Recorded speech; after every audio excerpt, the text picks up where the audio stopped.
All right, so hi everybody. Thank you so much for joining.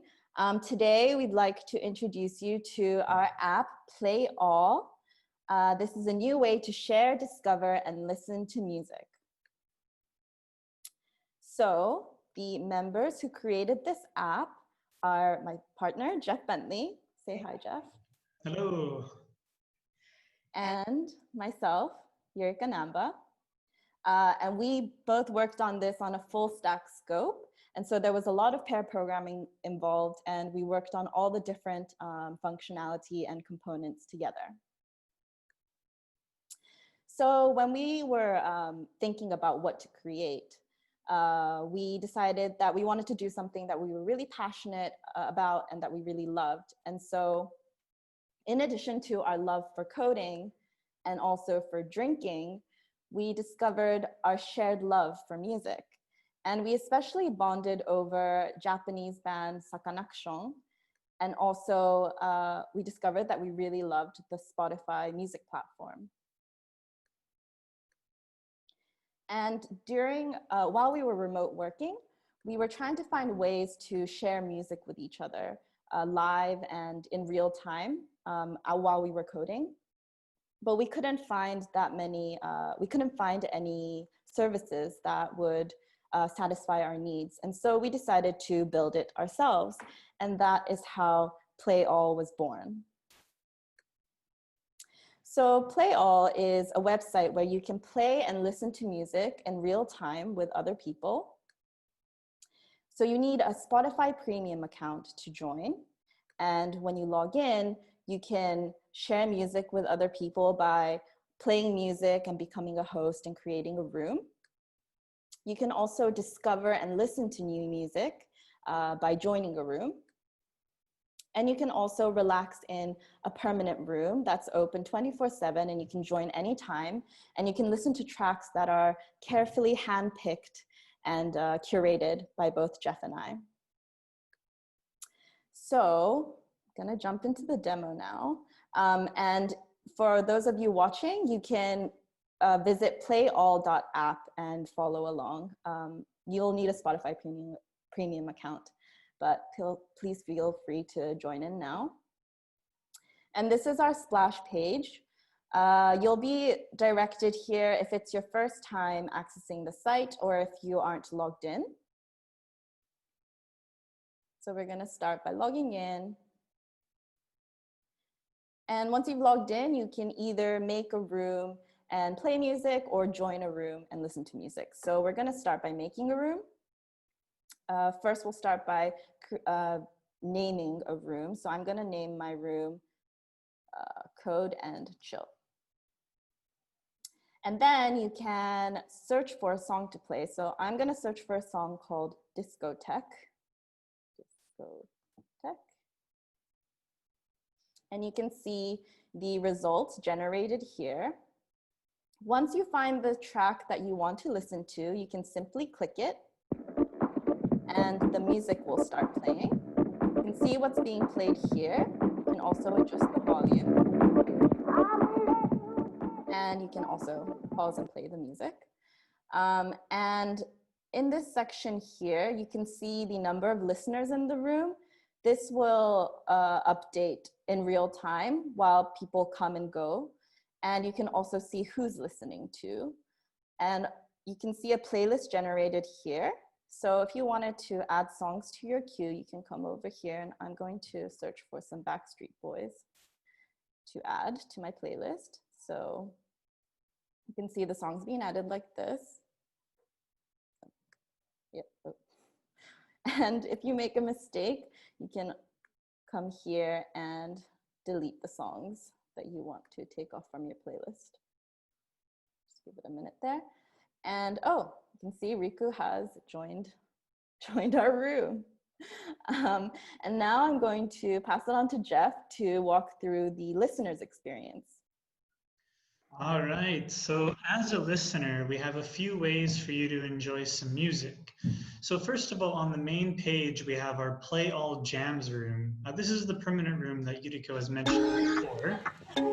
This has all of our hand-selected music for listeners. And if you want to learn about other music from other users, you can leave this room and you can go into a room that a user made themselves. So if you scroll to the bottom, you'll find My Awesome Room for Awesome People. And join this. Now we can see that they joined listening to this song already. But like she mentioned earlier, if the host pauses the room, the music will also pause. If the host plays music, it'll continue to play. And if the host changes the song will also change with it. So it's all linked, so it's at the same position, at the same time, the same song for all listeners to the host. So that's what it looks like as a listener in the website. So we're going to move back to the presentation slides now and talk a little bit more about how we made the app. So talking about the technologies, we used React as our main technology to build the front end and most of the app. We also used Material UI to help to develop the front end a little bit quicker and smoother. But the most important technology we used, I think, would be the Spotify SDK and API. So the Spotify SDK is what allows users to play music from their device through the web browser. And the API is what allows us as the developers to get information from Spotify about the tracks, album art, things like that, users' playlists. And then we also used Firebase. We used this for hosting our app, and we also used the Firestore database. Now, this is how we were able to match the user's positioning and track with the listener and host by having real-time updates from the Firestore. So moving on from technologies, we're going to talk a little bit about the challenges we faced. The first challenge, when we started making this app, we were still pretty beginners for being a developer. So we didn't really have much experience with APIs, and especially the Spotify API. So kind of learning our ways around that API and just how APIs work in general was kind of tough for us. Now the second challenge is kind of related to that. As we progressed throughout the assignment and throughout the project, we became better.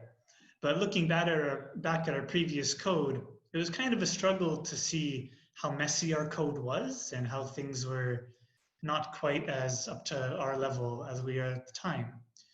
So we had to actually reformat quite a lot of our code just to make it look nicer and kind of easier to navigate and probably work quicker as well. And the final challenge, and probably the biggest, was actually synchronizing the user's song position. So if you join a room and the song is already at 30 seconds, we wanted to have that be able to synchronize. Because of that, we ran into lots of issues, but in the end, we got it working pretty much how we would like it to. Now, learning from those challenges, there are some other technologies we would have liked to use. I think WebSockets would have really helped with that positioning and synchronizing the host and the listener.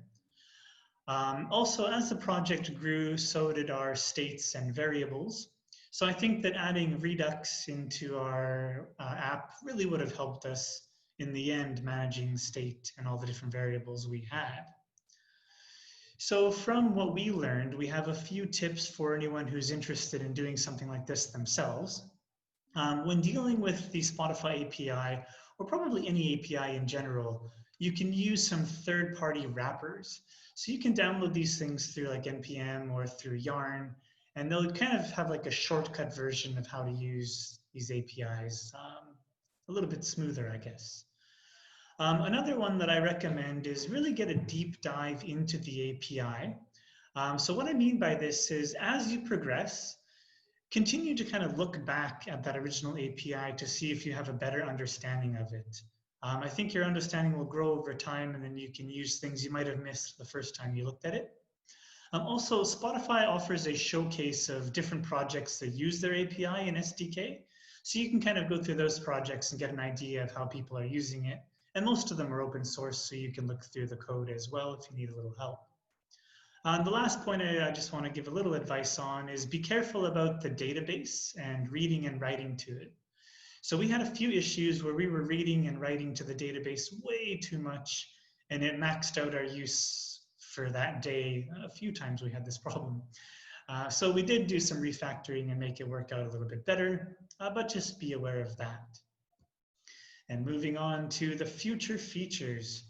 So one day we would like to be able to release this on mobile. However, due to SDK limitations, currently it's not supported on mobile, and I believe it's not supported on Safari as well.